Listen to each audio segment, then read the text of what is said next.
ایک حدیث ہے جو اس موقع پر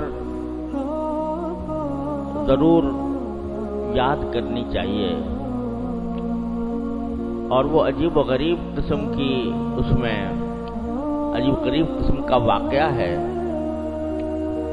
کہ نبی کریم سرور دو عالم صلی اللہ علیہ وسلم جمعہ کے دن خطبہ دینے کے لیے ممبر کی طرف تشریف لے گئے۔ تو جب ممبر پر کہ پہلی سیڑھی پر چڑھے تو آپ نے فرمایا آمین، پھر دوسری سیڑھی پر چڑھے تو فرمایا آمین، پھر تیسری سیڑھی پر چڑھے تو تیسری بار فرمایا آمین۔ صحابہ کرام یہ منظر دیکھ رہے تھے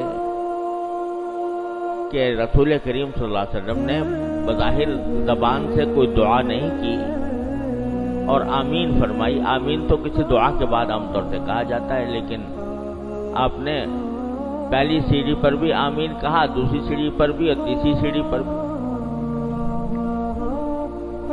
تو بعد میں نبی کریم سرور دو عالم صلی اللہ علیہ وسلم سے صحابہ کرام نے پوچھا کہ یہ کیا بات تھی کہ آپ نے ہر سیڑھی کے اوپر آمین کہا؟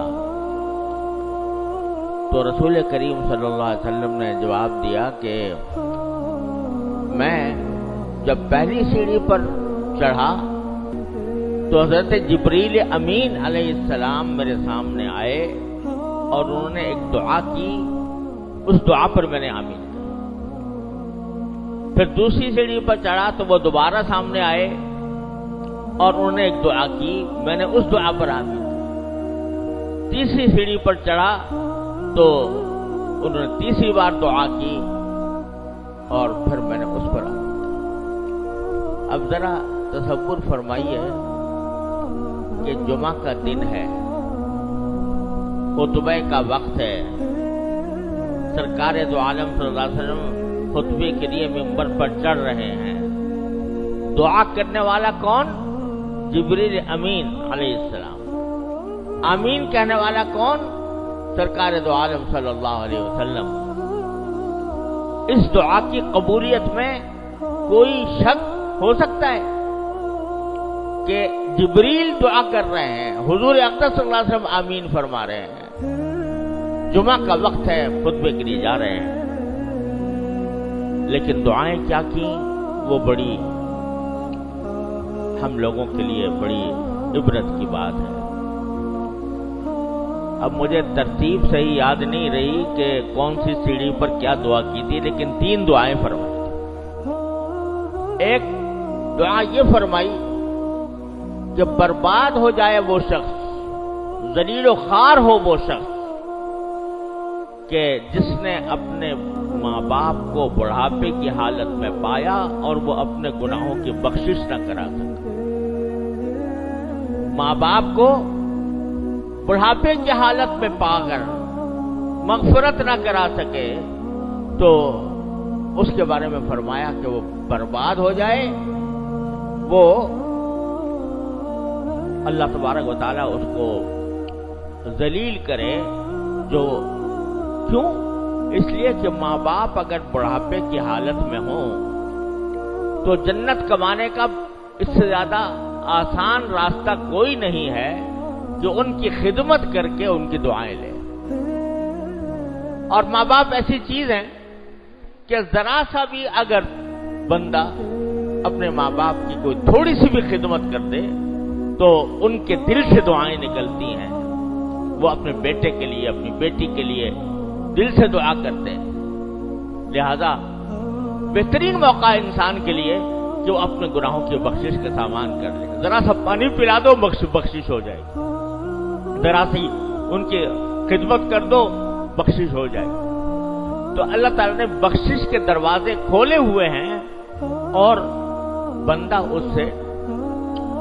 اس کے باوجود اپنا گناہ معاف نہیں کرا سکتا۔ اب آج کل تو زمانہ ایسا آ گیا کہ جب بڑھاپا ہو جائے، بوڑھا آدمی ہو جائے تو اس کو اٹھا کر اولڈ ایج ہوم میں بھیج دو اور وہاں پر وہ اکیلی زندگی گزارے، نہ اپنے بیٹوں کی شکل دیکھے، نہ اپنی اولاد کو دیکھنے سے دیکھ کر آنکھیں ٹھنڈی کرے۔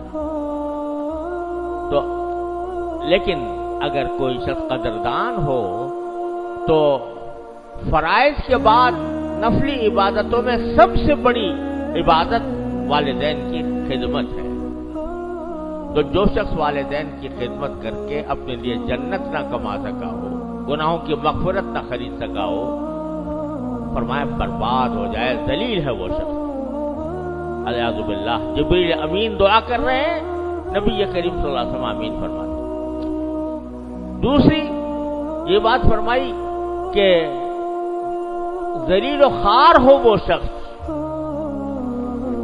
کہ جس کے سامنے میرا نام لیا جائے، نبی کریم سرور عالم صلی اللہ علیہ وسلم کا نام لیا جائے اور وہ درود نہ بھیجے۔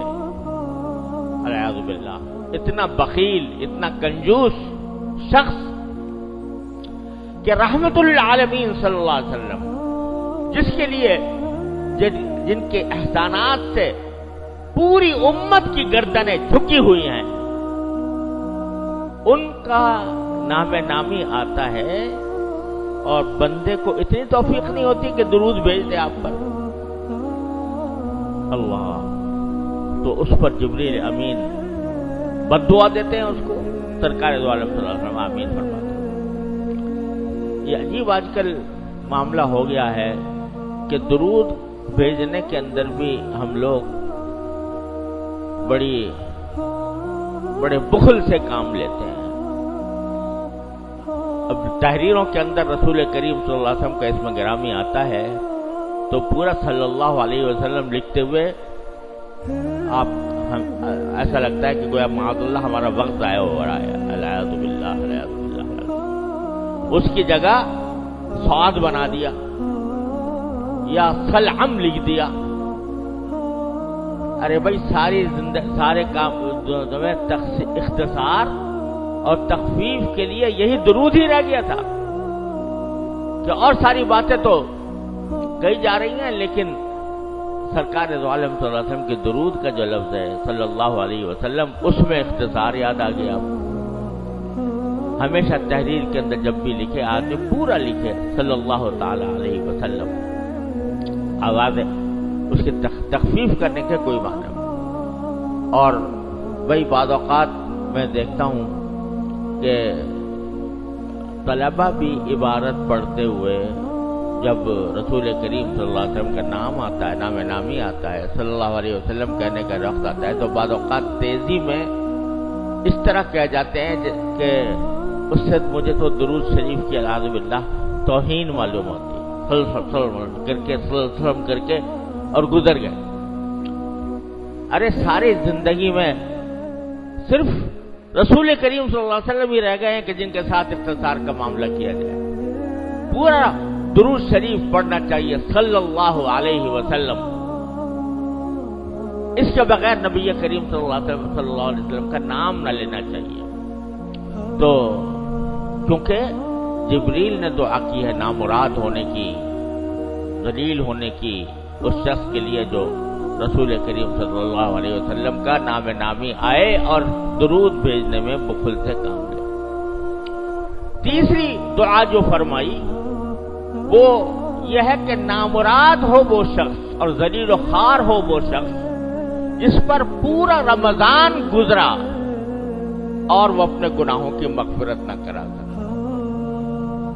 یہ ہے وہ دعا جو ہمیں آج یاد رکھنی چاہیے۔ بڑی سنگین بات ہے کہ رمضان گزر جائے اور بندہ اپنے گناہوں کی مغفرت نہ کرا سکے، اس کو جبریل امین بد دعا دے رہے ہیں ذلیل و خوار ہونے کی، اور رسول کریم صلی اللہ علیہ وسلم اس پر آمین فرما رہے ہیں۔ کتنی خطرناک بات ہے۔ تو یہ دیکھنے کی ضرورت ہے الیاذ باللہ ہم ان لوگوں میں تو شامل نہیں ہیں کہ جن کے اوپر رمضان گزرا اور وہ اپنے گناہوں کی مغفرت نہ کرا سکے۔ یہ اس لیے فرمایا کہ رمضان کے اندر اللہ تبارک و تعالیٰ کی رحمت کے دروازے چوپٹ کھلے ہوئے ہیں۔ اللہ تعالیٰ کی مغفرت اور کرم کی گھٹائیں برس رہی ہیں، اور ذرا ذرا سی بات کے اوپر مغفرت کے وعدے کیے جا رہے ہیں۔ روزہ رکھو گے مغفرت، تراویح پڑھو گے مغفرت، ذرا ذرا سے کام کے اوپر اللہ تعالیٰ نے مغفرت کے دروازے کھولے۔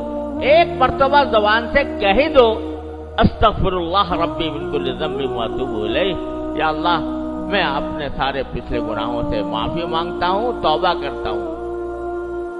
جس لمحے تم یہ بات کہہ رہے ہوگے اس لمحے میں سارے گناہ اللہ تبارک و تعالیٰ اپنے فضل و کرم سے معاف فرما دے۔ اس کے باوجود اگر کوئی سارا رمضان گزر جائے اور معاف نہ کرا سکے تو پھر وہ ذلیل و خوار ہو، جبریل امین علیہ السلام کی دعا کے مطابق اور نبی کریم صلی اللہ علیہ وسلم کے آمین کہنے کے مطابق۔ تو بھائیوں، اللہ تبارک و تعالیٰ اپنے فضل و کرم سے ہمیں ان لوگوں میں شامل نہ کرے جن کے اوپر رمضان گزرا اور مغفرت نہ کرا سکے۔ تو جو الحمدللہ جو کچھ کرنے کی توفیق ہوئی تو اس پر آج شکر ادا کریں۔ الحمدللہ، یا اللہ ہم تو اس قابل نہیں تھے، آپ نے اپنے فضل و کرم سے ہم سے روزے رکھوا لیے، ہم سے تراویح پڑھوا لی، ہم سے تلاوت کروا لی، ہم سے اعتکاف کروا لیا۔ اے اللہ یہ سب آپ کی توفیق سے ہوا۔ اللہم لولا انت ما صلینا لولا انت مہتدینا ولا تصدقنا ولا صلینا۔ اے اللہ اگر آپ کی توفیق نہ ہوتی تو ہم ہدایت نہیں پا سکتے تھے، آپ کی توفیق نہ ہوتی تو ہم نماز بھی نہیں پڑھ سکتے تھے، آپ کی توفیق نہ ہوتی ہم روزے نہیں رکھ سکتے تھے، ہم قربانی نہیں کر سکتے تھے۔ جو کچھ بھی ہوا وہ آپ کی توفیق سے ہوا، تو لہذا میں آپ کا شکر ادا کرتا ہوں۔